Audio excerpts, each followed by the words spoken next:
सुशांत मामले में drugs connection भी सामने आया है। सबसे ज्यादा नया मोड़ तब आ गया जब रिया चक्रवर्ती की जो व्हाट्सएप चैट है वो सामने आई। दरअसल रिया चक्रवर्ती की जो चैट सामने आई उसमें रिया ने जया शाह से भी बातचीत की थी और अब उसके बाद में ईडी ने जया शाह को समन भेजा है, पूछताछ के लिए बुलाया गया है। जया शाह को ईडी ने समन भेजा है। दरअसल रिया से ड्रग्स चैट को लेकर ये नोटिस भेजा गया है। आपको बता दें रिया चक्रवर्ती की कुछ चैट्स थी जो रिया ने डिलीट कर दी थी, लेकिन ईडी ने उसे रिट्रीव करवाई और उसके बाद में जो तस्वीरें सामने आई, जो चैट सामने आई, वो कई खुलासे करती हैं और ये कहा जाए कि इसके साथ में ही एक अलग मोड़ इस पूरे मामले में जरूर सामने आ गया है। जया शाह को भी अब नोटिस भेजा गया है। जया शाह को ईडी ने समन भेजकर पूछताछ के लिए बुलाया है। ईडी ने रिट्रीव की है वो तमाम चैट्स जो रिया ने डिलीट कर दी थी। कहा जा सकता है कि एक नया मोड़ सुशांत मामले में सामने आया। सुशांत की मौत के साथ ही जब भी सवाल उठे तो उनमें रिया हमेशा केंद्र में आती रही। रिया को लेकर चाहे वो ईडी हो या फिर सीबीआई, उनको लगता है कि जांच की एक दिशा उस तरफ ज़रूर जाती है या उस तरफ जाएगी। लेकिन अभी जिस तरह से ईडी ने उसकी चैट की डिटेल रिट्रीव की, उनसे पता चला कि किस तरह से ड्रग्स को लेकर बातचीत हो रही है, उसको लेने की बातचीत हो रही है। वो तमाम चीज़ें इस पूरी जांच को एक और एंगल देती हैं। सुशांत को लेकर अगर हम पैठानी का बयान देखें या उसके करीबियों की बातचीत सुने तो जिसमें ये कहा जाता है कि सुशांत को इस तरह से शक होने लगा था, वो कई बार मूड स्विंग के दौर में जाते थे। लेकिन ये तमाम चीज़ें उन दवाइयों की तरफ इशारा भी करती हैं। दवाइयों की बात आती है, लेकिन वो दवाइयाँ क्या दवाइयाँ थी, वो ड्रग्स जिसका जिक्र किया जा रहा है उसमें अगर हम एमडी की बात करते हैं तो ये तमाम चीज़ें वो हैं जो लगभग इस तरह की कई चीज़ों को सामने लाती हैं। यानी आदमी की अवस्था इस तरह की होती है। लेकिन क्या ये ड्रग्स का दौर रिया के साथ शुरू होता है?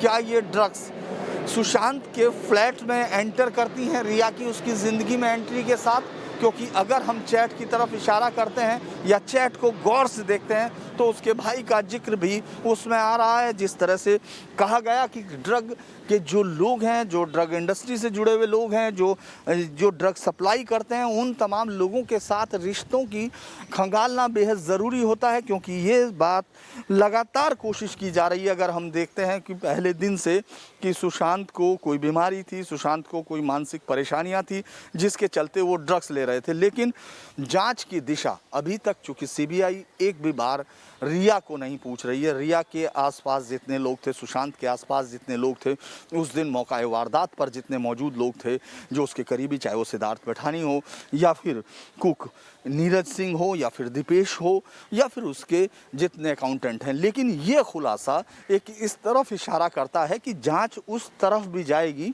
जिसमें ये शक हो सकता है कि किस तरह से ड्रग्स देने के बाद अगर कुछ किस्म की दवाइयाँ दी जाएं तो उस वक्त किसी आदमी का रिएक्शंस कैसा हो सकता है। अब जांच एजेंसियों के लिए ये बड़ा एंगल होगा जिस पर इस पूरे केस की बुनियाद हो सकता है टिक जाए। वीडियो जर्नलिस्ट हरीश के साथ धीरेन्द्र पुंडीर, न्यूज नेशन, मुंबई। तो इस पूरे मामले की जांच लगातार जारी है और न्यूज नेशन हर तस्वीर आप तक पहुंचा रहा है। हमारे सहयोगी हमारे साथ में जुड़ रहे हैं, धीरेन्द्र पुंडीर हमारे साथ में है और रुमानुल्लाह खान भी हमारे साथ में हैं। हम जानेंगे उनसे कि आखिर किस तरह से अब और क्या अपडेट्स इस पूरे मामले में सामने आ रही, क्या डेवलपमेंट्स हैं वो हम बताएंगे। लेकिन उसके पहले हम आपको सुनाते हैं, जब सुशांत मामले में एक ड्रग्स कनेक्शन नया सामने आता है तो जानकार इसे किस तरह से देखते हैं, सुनिए आप भी। सुशांत मर्डर केस के अंदर उसको कोई इस तरह का ड्रग्स दिया गया या दिया जाता था, ये केवल ब्लड सैंपल के थ्रू पता लग सकता है। निश्चित ही इस केस के अंदर जब पुलिस ने पोस्टमार्टम कराया गया होगा तो वो ब्लड प्रिजर्व कराते हैं। ये it's a normal practice in postmortem in all cases.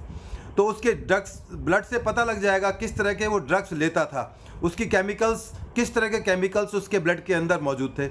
वाइसा वर्सा, यदि रिया चक्रवर्ती भी ड्रग्स लेती थी, पार्टीज में अंदर जाती थी, तो उनके ब्लड में भी वही चीज निकलेगी। कानून के जानकारों की तो राय आपने सुनी, लेकिन जिस तरह से रिया के जो चैट सामने आए हैं उसमें कई ड्रग्स का भी जिक्र किया गया है। मनोचिकित्सक संतोष झा इसे किस तरह से देखते हैं वो आपको सुनाते हैं।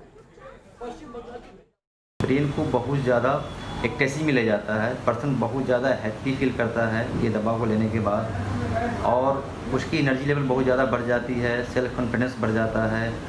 उसे लगता है कि इन्वायरमेंट बहुत उसके हिसाब से चल रहा है, बहुत ही खुशनुमा फील करता है। लेकिन ये इफेक्ट बहुत थोड़े समय के लिए होता है, 3 to 4 आवर्स के लिए होता है, और 3-4 घंटे के बाद इसका इफेक्ट ख़त्म हो जाता है और पर्सन को इसकी फिर क्रेविंग होने लगती है, उसका विड्रॉल रिएक्शन होने लगता है। पर्सन लोनेस ऑफ मूड फील करता है और लगता है कि दवा को हमें फिर से ले लें तो फिर से हम उसी तरह का कंडीशन में चले जाएँ। और इसका इसलिए एडिक्शन बहुत ज़्यादा कॉमन है, क्योंकि ये फॉरेन ड्रग है, इसलिए इसका एडिक्शन बहुत ही कॉमन है। बट लॉन्ग रन में ये दवा बहुत ही नुकसान पहुंचा सकता है पर्सन को। और हमारे सहयोगी लगातार हमारे साथ में बने हुए रुमान उल्ला खान और धीरेन्द्र पुंडीर। रुमान, लगातार जब से ड्रग्स कनेक्शन सामने आया, बैठकों का भी दौर जारी है, बड़े स्तर पर अधिकारी बैठक कर रहे हैं, इससे जुड़ी हुई कुछ अपडेट है आपके पास? देखिए, बिल्कुल रिया की परेशानी अब साफ तौर पर बढ़ने वाली है, क्योंकि ईडी सीबीआई के बाद एक और केंद्रीय एजेंसी है नारकोटिक्स कंट्रोल ब्यूरो, जो इस मामले में अपनी जांच शुरू करने वाली है, जिसको देखते हुए अभी नारकोटिक्स कंट्रोल ब्यूरो के मुख्यालय दिल्ली मुख्यालय में एनसीबी चीफ और तमाम दूसरे अधिकारियों की मीटिंग चल रही है। उसमें डिसाइड किया जाएगा कि कौन सी टीम, किस जोन की टीम इस पूरे मामले को इन्वेस्टिगेट करेगी, क्योंकि जिस तरीके से चैट सामने आई है उसमें MDMA ड्रग का भी जिक्र है, जो हाई पोटेंशियल ड्रग्स है, और इसके अलावा मारिजुआना का भी बात है, जिसमें कहा गया शौविक का भी नाम है, जो रिया के भाई का नाम है। तो सीधे तौर पर दोनों भाई बहन इस ड्रग की चैट में इन्वॉल्व हैं। 2017 से लगातार ये बातचीत हो रही थी, 2020 तक, और ये सारी चैट डिलीट कर दी गई थी। और जो चैट सामने आई है, इसके अलावा भी बहुत सारी ऐसी चीज़ें हैं जो ईडी ने लिखकर NCB को दी है और CBI को दी है कि इस सिलसिले में जाँच अगर वो चाहें तो कर सकते हैं।